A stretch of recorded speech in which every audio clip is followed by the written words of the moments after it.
Hi எல்லாருக்கும் வணக்கம். இன்றைக்கி நம்ம என்ன பார்க்க போகிறோன்னா பீர்க்கங்காய் முட்டை பொரியல் எப்படி பண்ணுறதுன்னு தான் இன்றைக்கி நம்ம பார்க்க போகிறோம். இது வந்து உடம்புக்கு ரொம்ப நல்லது. பீர்க்கங்காய் வந்து நீர்ச்சத்துடைய காய்.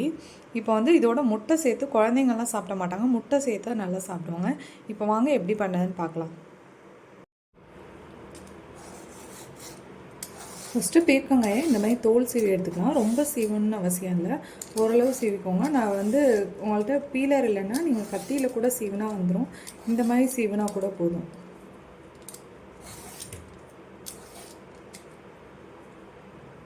இப்போது காயை வந்து நான் தோல் சீவி எடுத்துகிட்டேன். இப்போ கட் பண்ணிக்கலாம்.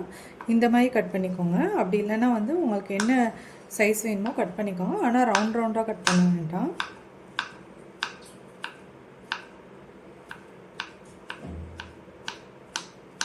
எல்லா காயுமே குழந்தைங்களுக்கு கொடுங்க, ரொம்ப நல்லது. இந்த மாதிரி காய் சாப்பிடாத குழந்தைங்களுக்கு இந்த மாதிரி முட்டை சேர்த்து கொடுத்தா ஓரளவு டேஸ்ட்டுக்கு நான் பிடிச்சிருந்து சாப்பிடுவாங்க. முட்டை நம்ம சேர்த்ததுனால தான் இன்றைக்கி நம்ம முட்டை சேர்த்து செய்கிறோம். இதுக்குள்ளே பார்த்திங்கன்னா வந்து விதை இருக்கிற மாதிரி தெரியும், ஆனால் இது வந்து போட்டுடலாம் அதுலேயே நம்ம.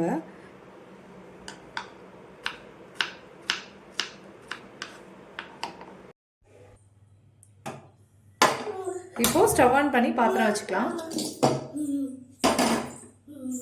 இப்போது பாத்திரம் நல்லா ஹீட் ஆகிட்டு எண்ணெய் சேர்த்துக்கலாம். இப்போது எண்ணெய் நல்லா ஹீட் ஆகிட்டு அதில் வந்து கடுகு உளுத்தம் பருப்பு சேர்த்துக்கலாம். இப்போது அதுலேயே ஒரு அரை ஸ்பூன் சீரகம் சேர்த்துக்கலாம். இப்போது அதுலேயே வந்து நான் ஒரே ஒரு பச்சை மிளகாய் கீரை சேர்க்குறேன் காரத்துக்கு. நீங்கள் வந்து இன்னும் 2-3 கூட சேர்த்துக்கோங்க. நான் வந்து பசங்க சாப்பிடுவேன்னா ஒரே ஒரு பச்சை மிளகாய் சேர்த்துப்பேன். நீங்கள் வேணுன்னா இன்னும் 2 கூட சேர்த்துக்கோங்க. இப்போ அதிலே பொடிசாக கட் பண்ணால் பல்லாரி வெங்காயம் சேர்த்துக்கோங்க.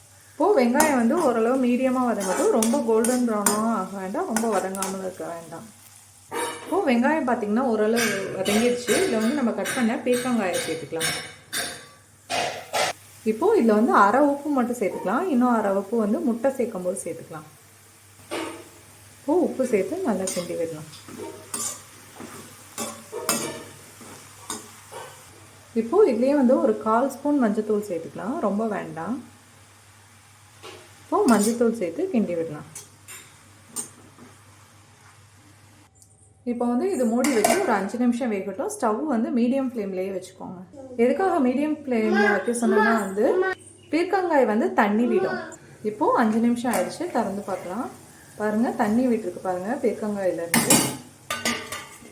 இப்போது 5 நிமிஷம் மூடி வச்சு வேக வச்சோம்ல, இப்போ திறந்தே இருக்கட்டும். இந்த தண்ணி வத்துறதுக்காக இப்போ திறந்து வச்சிடலாம். பீர்க்கங்காய் வந்து ஒரு செகண்டில் வெந்துடும். பீர்க்கங்காய் வந்து சீக்கிரமாக வேகிற காய், ரொம்ப இதெல்லாம் இருக்காது, சீக்கிரமாகவே வெந்துடும். பாருங்கள், இப்போ இந்த தண்ணி வேகத்துக்காக இப்போ திறந்து வச்சு வேக வைக்கணும். அதே மாதிரி பீர்க்கங்காய் வந்து நீங்கள் வாங்கும்போது எப்பயுமே வந்து இப்போ 1/2 கிலோ கத்திரிக்காய் வாங்குகிறோன்னா வந்து 1/2 கிலோ இப்போ வீட்டில் 4 பேர் இருக்காங்க அப்படின்னா வந்து இது வந்து 1 கிலோ வாங்கிக்கோங்க. ஏன்னா பீர்க்கங்காய் வந்து செஞ்சோன்னு கொஞ்சோண்டு ஆகிடும், எப்பயுமே நிறையா இருக்காது காய். இப்போது இதில் முட்டை சேர்க்கறதுக்கு முன்னாடி கொஞ்சோண்டு கருவேப்பிலை சேர்த்துக்கலாம். எதுக்காக கருவேப்பிலை வந்து இப்போ சேர்க்குறேன்னா வந்து நல்லா வாசனையாக இருக்கும். எண்ணெயில் இது பண்ணுறதை விட இந்த மாதிரி போட்டால் இன்னும் கொஞ்சம் நல்லா வாசனையாக இருக்கும். பாருங்கள், பீர்க்கங்காய் வந்து நான் எவ்வளோ போட்டேன், எத்தனோண்டு ஆகிடுச்சு பாருங்கள். இதுக்காக தான் வந்து உங்களை எப்போ வாங்கினாலும் கூட வாங்கிக்காங்கன்னு சொல்கிறேன், மித்த காயை விட இந்த காய். இப்போ வந்து நம்ம இது கருவேப்பிலை போட்டதுக்கப்புறம் இப்போ வந்து இதில் முட்டையை உடச்சி ஊற்றிடலாம். பீர்க்கங்காய் வந்து நம்ம எப்பயுமே அந்த மூடி வச்சு 5 நிமிஷம் வேக வச்சோம்ல, அப்பயே வெந்துடும். அதில் வந்து தண்ணி விடும். தண்ணி விடுறதுக்காக தான் இன்னும் ஒரு 5 நிமிஷம் வந்து நம்ம திறந்து வச்சுருந்தோம்.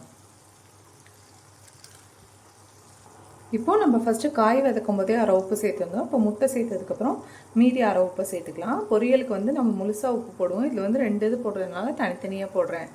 இவ்வளோ நேரம் வந்து அந்த பீர்க்கங்காயில் இந்த தண்ணி வற்றத்துக்காக ஸ்டவ் வந்து பெருசாக இருந்துச்சு. இப்போ முட்டை ஊற்றினதுக்கப்புறம் மீடியம் ஃப்ளேமில் வச்சு இப்போ கிண்டி விட்டுக்கலாம்.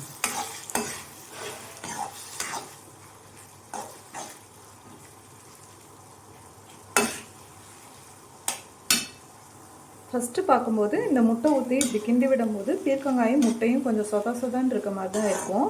இப்போ வந்து ஒரு 2 நிமிஷம் அப்படியே விட்டுடலாம், கிண்டாமல் விட்டுட்டு திரும்பவும் கிண்டினோன்னா, அதுக்கப்புறம் திரும்பவும் கிண்டி விட்டு ஒரு 2 நிமிஷம் விட்டுட்டு திரும்பவும் கிண்டினோன்னா நல்லா உதிரியாக வந்துடும். இப்போ ஃபஸ்ட்டு ஒரு 2 நிமிஷம் அப்படியே இருக்கட்டும். இப்போ பார்த்திங்கன்னா வந்து ஃபஸ்ட்டு ஒரு 2 நிமிஷம் ஆயிடுச்சு. இப்போ கிண்டி விடுங்க. பாருங்கள் உதிரி உதிரியாக ஆகிடும். இப்போவே மோஸ்ட்லி உதிரி உதிரியாக ஆகிடும். இன்னும் ஒரு 2 நிமிஷம் வச்சா நல்லா உதிரி உதிரியாக பொரியல் மாதிரி வந்துடும்.